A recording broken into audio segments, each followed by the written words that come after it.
Let me ask you something uncomfortable.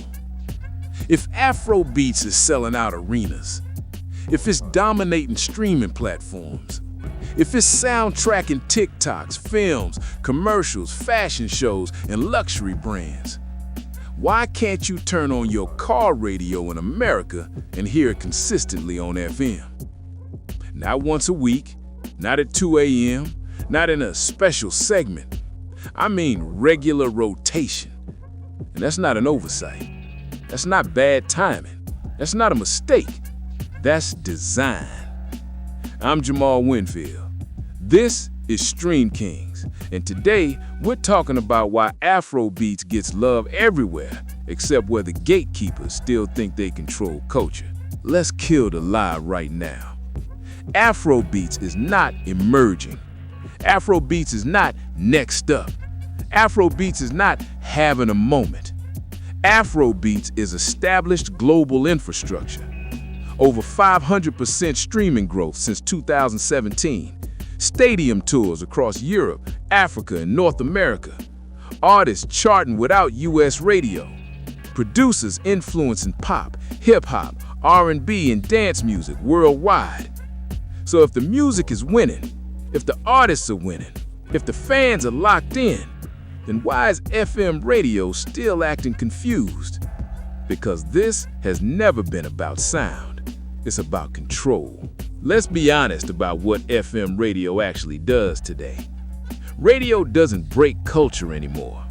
Radio reinforces what labels already paid to push, protects advertiser comfort, maintains predictable formats, preserves relationships with major distributors. FM radio is not designed to discover, it's designed to stabilize. And Afrobeats is not a stable genre to them. It's too global, too independent, too diaspora-driven, too decentralized, and worst of all, too successful without permission. Radio executives love one question: what format does it fit in? Afrobeats breaks that entire system.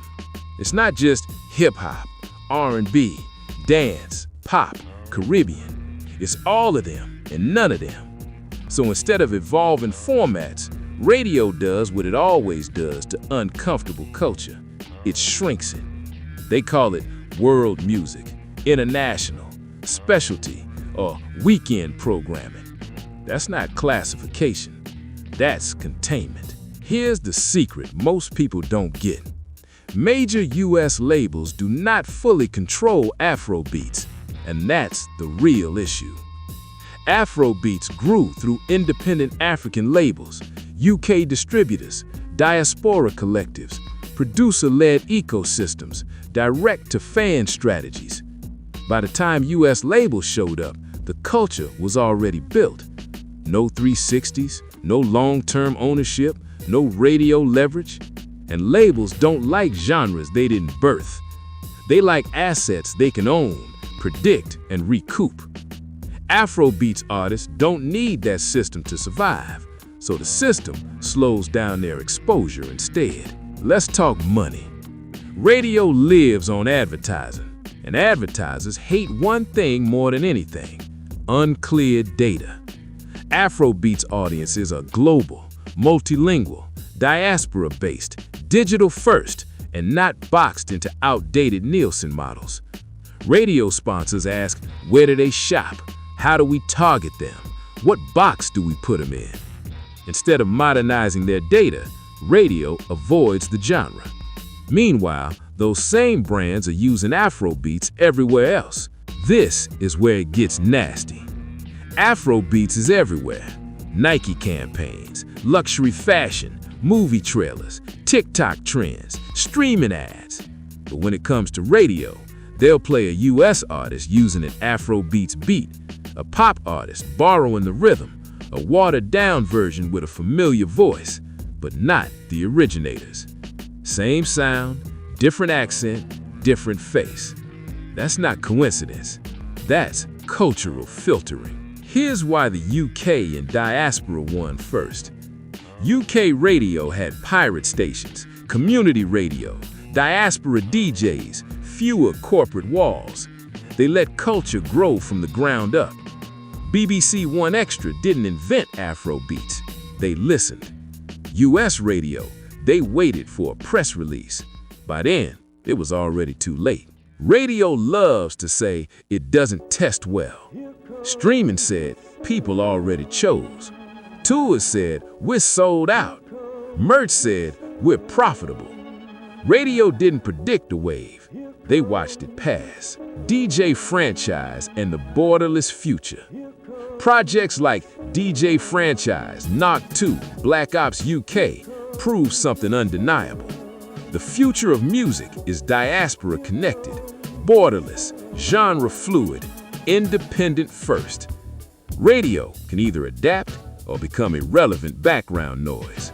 This is why SugarWaterRadio matters. We don't wait for labels. We don't wait for sponsors. We don't wait for permission. We play culture while it's alive. Digital first radio, global reach, real listener engagement, artist first access. FM radio debates, SWR builds. If you make Afrobeats, listen carefully. SWR's opening the door, no games. Afrobeats radio play on SWR, $50 radio play, $75 full rotation. No fake promises, no gatekeeping, just exposure that moves. Need strategy? Call Mr. Bryant. For artists who want real guidance, reach out to Mr. Sadiq Anthony Bryant, A&R SWR Radio. Music strategist, no fluff.